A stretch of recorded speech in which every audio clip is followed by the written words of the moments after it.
घने जंगल अरण्य में सभी जानवर मिलजुल कर रहते थे।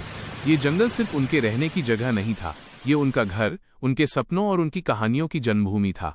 यहाँ की नदियाँ संगीत बजाती थीं, पेड़ हवा के साथ नाचते थे और रात को तारे पत्तों पर चमकते थे। इस जंगल का रक्षक था युवा शेर शेरू, जो ताकत में जितना बड़ा था, दिल से उतना ही दयालु। लेकिन एक साल सब कुछ बदल गया। सूखा जो सब कुछ निगल रहा था, उस साल बारिश बिल्कुल नहीं हुई। नदियां सूखकर दरारों में बदल गईं।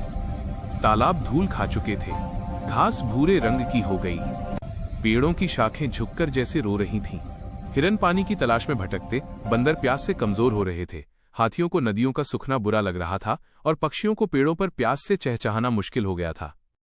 एक रात सभी जानवर जंगल के बीच वाले बड़े बरगद के नीचे इकट्ठे हुए। जंगल की सभा, चिंता की गूंज हर चेहरे पर थी। कछुआ घबराकर बोला, अगर अगले 10 दिन में पानी नहीं मिला तो अरण्य जंगल खत्म हो जाएगा। बंदर गोली डरते हुए बोला, मैंने अपनी पसंदीदा बेर वाली टहनी भी सूखी देखी है, ये बहुत बड़ा संकट है। हाथी गोपाल गंभीर होकर बोला, हम सब साथ खड़े न हुए तो बचना मुश्किल है। सभी की निगाहें शेरू पर टिक गईं। शेरू ने गहरी सांस लेते हुए कहा, जंगल में एक स्थान है, नीली घाटी, वहीं पर आखिरी बारिश की बूंद बसती है। अगर हम उसे ढूंढ कर लाएं तो बारिश वापस आ सकती है। सबके दिल में एक साथ आशा और डर दोनों पैदा हुए। यात्रा शुरू होती है। अगली सुबह सूरज उगता ही था कि एक लंबी यात्रा पर बंदर, हाथी, हिरन, खरगोश, भालू, पक्षी, कछुआ और चमगादड़ सब एक साथ निकल पड़े। शेरू उनके आगे आगे चल रहा था। उनका रास्ता आसान नहीं था। जंगल की हवा में सूखे पत्तों का दर्द, नदियों की खामोशी और पेड़ों की भूख चीख महसूस हो रही थी। पहला पड़ाव, अंधेरी सुरंग। जैसे ही वे सुरंग के पास पहुंचे, अंदर से ठंडी हवा चली। एक भी रोशनी की किरण नहीं। अंदर जालों और अनजान गूंजों की आवाजें थीं। खरगोश बोल पड़ा, मैं तो डर के मारे कांप रहा हूं। तभी चमगादड़ टिको बोला, अंधेरा मेरे लिए कोई बाधा नहीं, मैं रास्ता पहचान सकता हूं, तुम सब मेरे पीछे चलो। टिको ने उड़ उड़कर सुरंग में रास्ता दिखाया, कभी ऊपर, कभी नीचे, कभी दाएं, कभी बाएं। एक जगह जमीन टूट चुकी थी, लेकिन टिको ने समय रहते आवाज देकर बचा लिया। आखिर सभी जानवर सुरक्षित बाहर आ गए। एक दूसरे ने राहत की सांस ली। दूसरा पड़ाव, कांटों का जंगल। यह जंगल पूरी तरह कांटों से भरा था। जरा सा हिलते ही कांटे त्वचा में चुभ जाते। छोटे जानवरों ने कोशिश की कि धीरे धीरे निकल जाएं, लेकिन बड़े जानवरों के लिए रास्ता असंभव था। हाथी गोपाल आगे आया, मेरे रहते कोई फंसेगा नहीं। उसने ताकत से कांटों को मोड़कर रास्ता बनाना शुरू किया।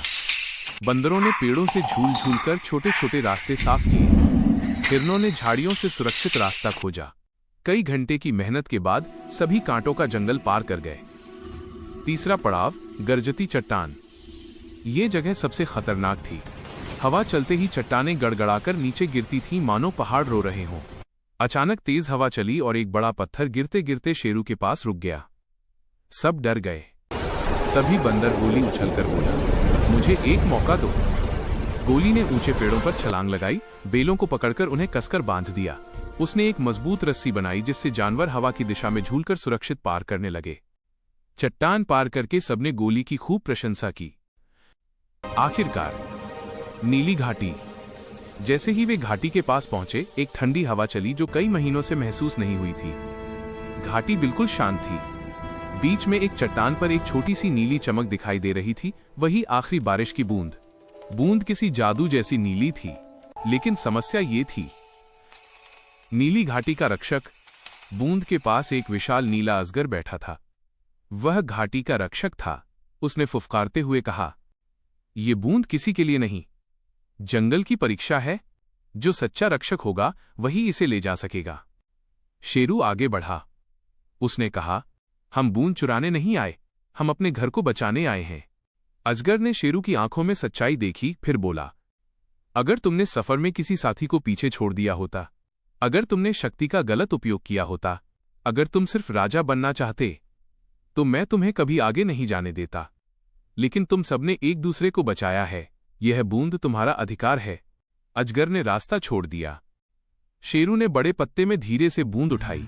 पत्ते में रखते ही बूंद चमक उठी, मानो खुश हो गई हो। जंगल की वापसी और चमत्कार। वापस पहुंचते ही सब जानवर बरगद के पेड़ के नीचे इकट्ठे हुए। शेरू ने आखिरी बूंद को धरती पर गिराया।